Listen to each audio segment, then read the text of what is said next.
not going to be talking about solo lane. We're going to be talking about the old mid lane. I've been playing a lot of mid lane on stream and ranked lately. In fact, I've just been off-rolling a ton lately.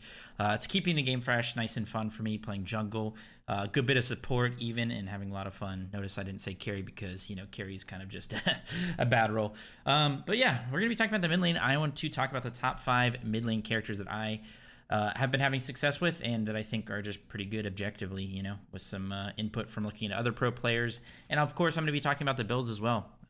Just give you guys some builds to try out in the old mid lane on these mages. Notice I say mages because all of these characters are going to be mages. There are some viable hunters in mid lane and even some assassins if you want to get real crazy, but for the most part, mages are actually really strong right now, in my opinion. So I'm just going to go through these mages, actually 7 mages, because we're going to have a couple honorable mentions, and I'll show you guys the builds and everything. So yeah, like always with these videos, your opinion does not matter. All of these characters are in their place for a reason. And if you try and change where they are on the list, I will hunt you down and gut you like a fish.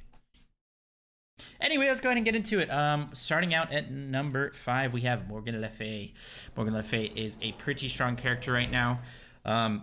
She has been ever since her release, to be honest. It's really hard to dive this character. She has a lot of self-peel with all of her CC, you know, her 1, then she has the knock-up, and it knocks people away on her 2. She can get away with the movement speed from her 3, plus going into her ult and that long-duration CC immunity while healing herself. This character is very hard to dive, so I suggest picking this character when they're going heavy dive comps. Notice with all these builds, something you will notice, and I'll tell you right now, is that Sands of Time and Conduit Gem are mostly preference in my opinion. I like going both. I think both have their benefits and both are very, very strong. So you definitely consider going whichever one you prefer, especially what you prefer late game on that specific character, because Gem of Focus is a very, very strong late game item. But so is Archmage's Gem, or no, not Archmage's Gem, whatever it's called. I think it's called Pendulum Mage is the upgrade for Sands of Time that gives you like 200 magical power when you're full mana. That's just insane. So definitely something to consider. Except for maybe a couple characters, I actually prefer Sands of Time. I just like it a lot, especially in like that mid game. Gives you a lot of mana regeneration from the passive, and that extra cooldown I think can be very, very clutch. But again, Conduit Gem is also really nice, and it's just really up to you and the specific characters that you're playing. So you go tier 1 pen on Morgan Le Fay. With 2 health pots and 1 mana pot. You're not able to increase this for some reason. I think it's bugged. Whatever, no big deal. With every mage build, if you need Divine, if they have any small amount of healing whatsoever, then I just recommend going Divine, just having it just in case, especially in your ranked games when you can't really rely on your teammates to have anti-heal. Even if they have just a little bit of self-healing, definitely something you should consider, especially on their frontliners. As mages, you're going to be hitting their frontliners quite a bit, so if you can apply that Divine to them, then it's really nice to have. So something you can consider most games is just going straight into a Spear of Deso. If you don't need a Divine for whatever reason, they really don't have much healing, then you can also consider going Spear of the Magus here into Spear of Deso. I highly recommend having a Spear of Deso in every single one of your builds. I think it's one of the strongest mage items right now. But if you don't need a Divine in that game specifically, then I actually do suggest that you can go Spear of Deso straight into Soul Gem, and that's also an option. But again, just having 2 flat pen items to start the game out is very, very strong. So if you don't need Divine, then just go Spirit of the Magus into Deso. And this is another option that you're going to have to think about is, do they have a lot of tanks? Do they have a tank jungler? Are their tanks ahead? Are you ahead?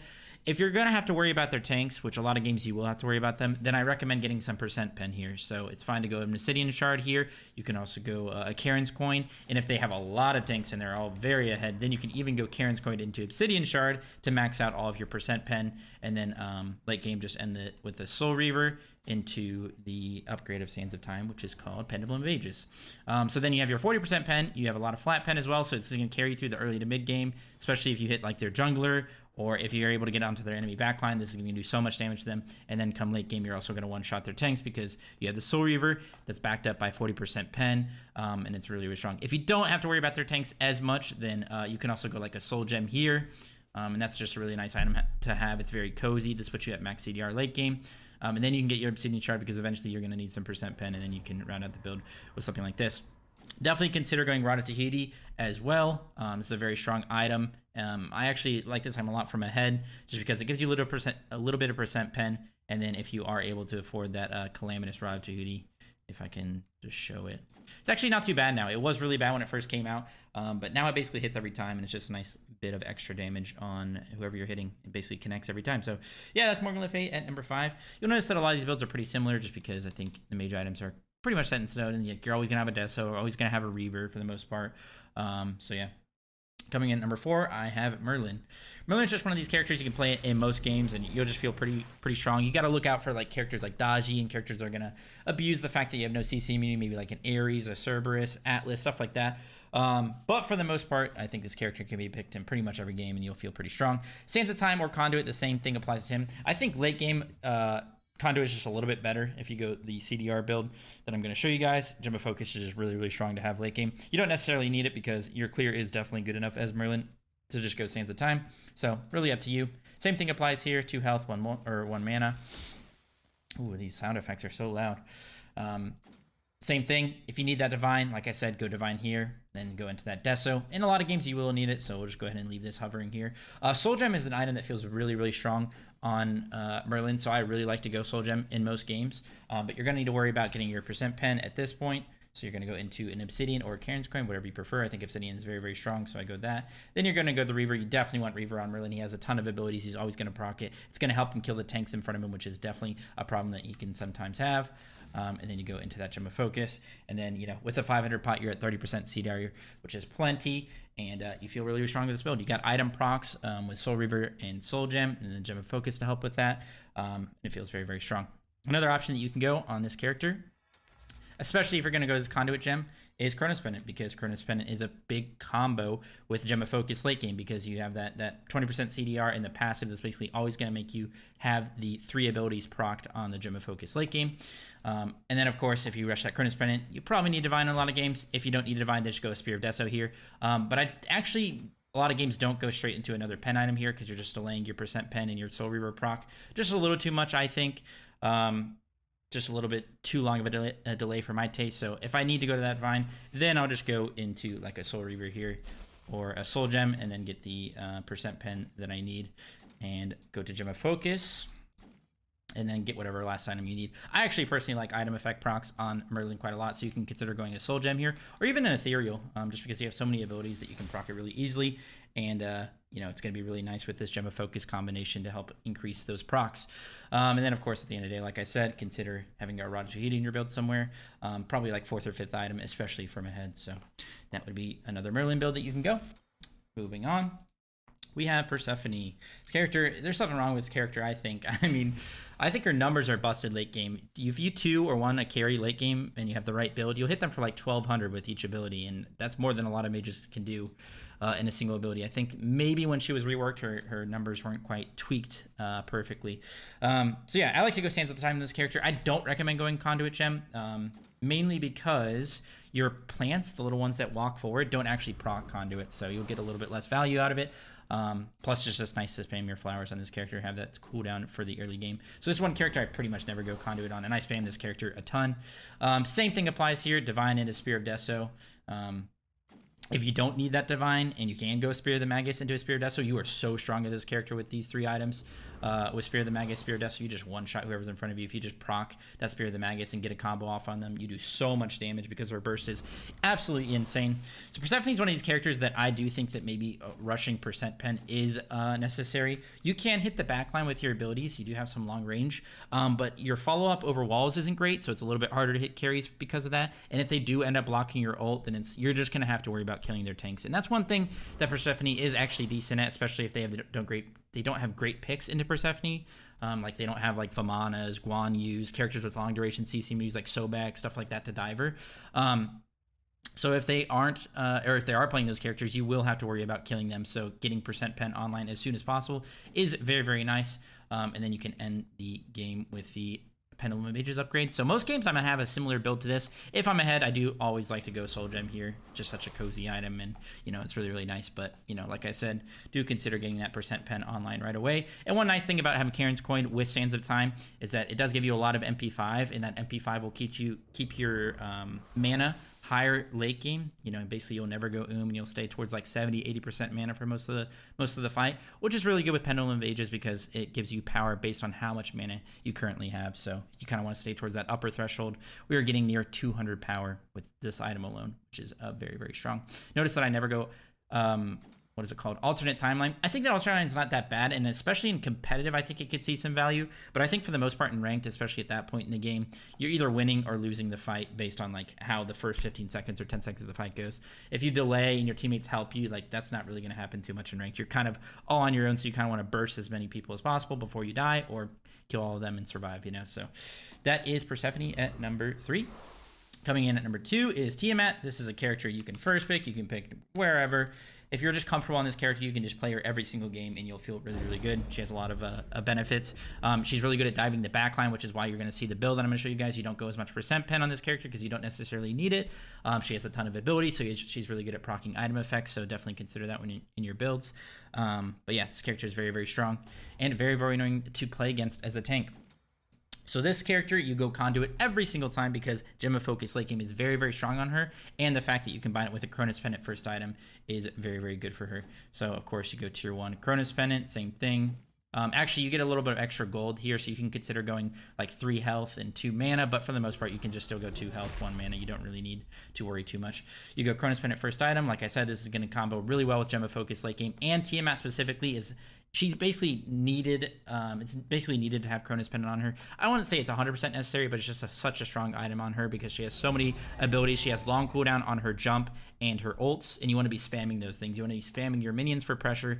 You want to be spamming your ults in the fights, jumping around, you know, and something that will help with that is Spear of Deso. So you go Cronus Pendant into Spear of Deso. Unless you need Divine, of course, then go Divine there and then go the Spear of Deso after that. I do think that it's fine to go double flat pen here on this character specifically because you don't have to worry too much about getting percent pen online as fast as possible because you're really good at diving the backline because you can jump on the enemies. You have like 8 abilities, so it's really easy for you to hit the backline, switch to the tanks, and you have really low cooldowns on your abilities, especially your ones. So if you go a Soul Reaver here or a Soul Gem, whatever you prefer, and you have Cronus Pendant already online, you're going to be able to spam your 1. I think your 1 cooldown is like, I don't know, it's absurdly low in late game fights. It's like 5 or 6 seconds. You can just keep spamming out on the tanks, and even without percent pen, it hits really, really hard, especially with Soul Reaver. So you can poke the tanks out and then dive on the enemy backline with all this flat pen and these item procs and feel really, really strong. And then last time you can go basically whatever. You can end the build with a Soul Gem here. You can go more percent pen if you really feel like you need it, which sometimes you do. Just at the end of the day, you know, you will have to kill some tanks some point in the fight, so it's fine to go Obsidian there. But for the most part, you feel really, really strong even without it. I don't really ever go Ratatouille on this character. Don't think it's necessarily the best on her. But yeah, she's one of the few mages where I think Conduit is better every single time, and Cronus Pendant is necessary. You don't have to rush flat pen on her, and probably shouldn't. So that's Tiamat at number 2. Before we get to number 1, go through a couple honorable mentions. I'm going to throw in Zeus here. The reason Zeus probably isn't just like in the top 5, he's really strong right now in my opinion, but you know, he can get kind of bullied in rank just because you have no CC immunity. You can get dove pretty easily, and you know, he does return a lot of damage, so that's why he's so strong, but I just wanted to give that quick caveat. So yeah, Sands of Time I think is really nice on this character, especially with the build that you're going to go. What I'm going to show you is a cringe build because you guys are trying to win some ranked games, and this is what you do to win some ranked games. So Divine here if you need it, like always, or Spear of Deso. So let's just say you need Divine. This is the build that you would go. You go Divine, then you go Celestial, Legion Helm. I know, this is rough. Into Voidstone, so you get some physical protections, you get some magical protections to deal with both their physical jungler, who's probably diving you, and maybe their guardian support, who's also diving you. You know, it just gives you a nice basis for covering both sides of physical and magical when people are diving you. You can go another pen item here if you would like, especially if you have to go Divine here, then you can get the Deso here, and you go something like Soul Reaver or Obsidian Shard here. Probably most games you probably just want an Obsidian Shard, so you can actually kill their tanks, and then you upgrade Sands of Time to Pendulum of Ages. And full build, you know, this is just such an annoying build to deal with because you still do tons of damage. You get some percent pen from this, keep that in mind. So it's going to help out dealing with the tanks, and you're still going to do a ton of damage, like I said. So a very, very strong build on this character. But you can also go the same mage builds that I've been showing you where you just go full damage, basically double flat pen. I do like Ratatouille on this character, though, because I think it's very strong for when they're low and they're trying to run away, and you detonate on them, you get that extra damage, boom, they're dead. So, but yeah, here's the cringe build. I hate that I'm showing you guys that because I'm a soul lane at heart, and I don't want to be diving into that build, but hey, got to show you what's objectively good. Another honorable mention will be Agni. Agni, I think, is also really strong in this meta. A couple different builds you can go on him. You can go Sands of Time with the Tier 1 pen. And then if you have to go Divine, of course, go it. But Spirit of the Magoose feels very, very strong in this character. So it kind of sucks the games you do have to go Divine. But, you know, Agni's still really good at applying Divine. So you can go this route and go into the Spirit of Deso. And this is still a fine option. I personally like Soul Gem into Soul Reaver on this character. Give you some item effect procs. And, you know, this character is not that great at killing tanks. So if you can get some bombs on the back line, and just from a distance, it's really, really strong. Of course, you will have to get some percent pen eventually, so you can go something like this into Pendulum Mages. Although I will say that Ratatouille is also very strong on Agni. I really like it a lot. So if you can fit that in the build, maybe you're just going to commit to fully like trying to go on their back line from a distance and poking out maybe the tanks. Then you can just go like a Ratatouille instead of an Obsidian Shard here or something. Oh, keep in mind for all these builds, you go Bead Zagus. Basically, every single game you're gonna have Bead Zagus in the mid lane, unless they have like some characters that are like have a bunch of walls. So you consider going the Phantom Shell, and that's also strong on some mages and stuff. But for the most part, you know, it's just Bead Zagus every game. That kind of goes without saying, so I didn't really go over it too much. But yeah, so that's Agni at number. Actually, one more build I want to show you guys on him, Conduit Gem, and the reason for this is Cronus Pendant actually pretty nice on Agni. So you can just bomb a ton in the fights, especially if you can go Cronus Pendant into Spear of Deso. That is a very comfy build on the old Agni. You're just going to be able to use your bombs so often. Probably end up being like a 12-second cooldown or something, 10-second cooldown, and you get procs from Deso and the Cronus Pendant passive. You're just going to be using bombs a ton, which is the strength of Agni when it comes to team fights. I still like the Soul Gem into Soul Reaver, like I said, just because... item proc effects on Agni are really, really good because it procs off his passive and his low cooldown since he has 3 ultimate charges. And then, of course, because of this, and one thing that's cool about this is they recently made it so Agni's ult uses 10 mana, so that actually procs Conduit or Gem of Focus. Because before, it wouldn't proc it at all. You literally could get no use out of this item because Agni's ult didn't cost any mana. So it was a nice little buff that he could actually use one of the best items in the game in Gem of Focus. And, of course, late game, go Obsidian, maybe Ratatouille if you're just kind of committing to that dive. Or if they're not really that tanky, let's say they have a squishy Soul Lane or like a Cleo or like a Kamazoth or something like that, you know. So yeah, that would be the full build, second build for Agni. And coming in at number 1, we are going to have Thoth. So Thoth definitely has some downsides, but I just put this character at number 1 because he is so good at killing the enemy mid laner in lane that he can get such a big lead. If he's ever left alone in mid lane, the Thoth is just going to bully out the enemy mage, especially with the build that I'm going to show you guys with the flat pen. You basically just one-shot them. And not only that, but this character is very, very strong in ranked right now. The flat pen builds synergize really well with his passive because he gets flat pen from his passive. So if you have 2 flat pen items plus your passive, you're going to be at cap pen pretty early on in the game, and you're just going to be one-shotting everybody that you run into, even their tanks. And if you aren't one-shotting them, excuse me, I burped. If you aren't one-shotting them, you're going to be poking them down from a distance. And yeah, so the only thing you have to really worry about is Thoth are characters that are really good at diving you. Like Kabrakan's good at walling you off, so you got to be careful of that. You have no CC immunity, so stuff like Dodgy can be a little bit annoying. But, you know, for the most part, I think this character is very, very strong right now.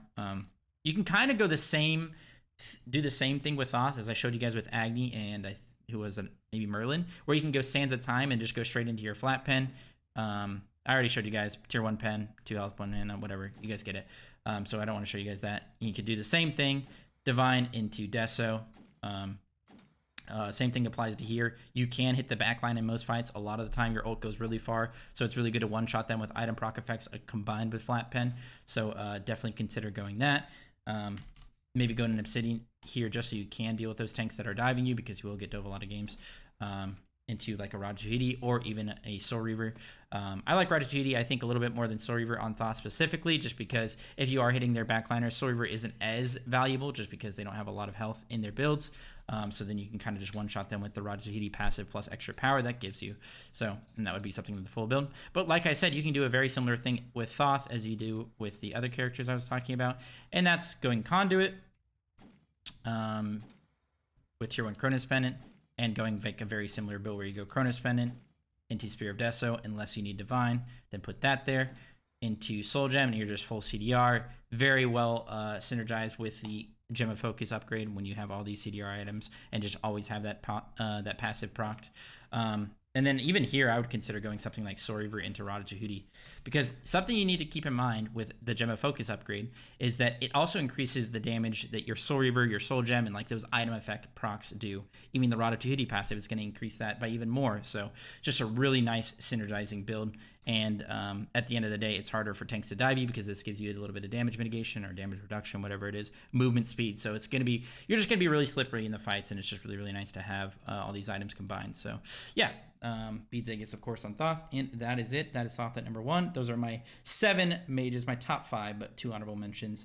And of course, I was joking at the beginning of the video. If you are having success with other mages, then keep playing them. This is just what I think. This is what I've seen people having success with in Grandmasters ranked, and maybe even SPL level and scrims and stuff like that. So yeah, mages are in a really good spot. If people say otherwise, they're wrong and they're stupid. So yeah, I hope you guys enjoyed this video. If you guys want to see more mid videos or more, maybe just more guides in general for every role, then let me know, because I've been off-rolling more, and even though I haven't really made those types of videos in the past, I know what I'm talking about when it comes to other roles. So yeah, I'll see you guys in the next one. Stay safe and healthy as always. Peace out. Bye-bye.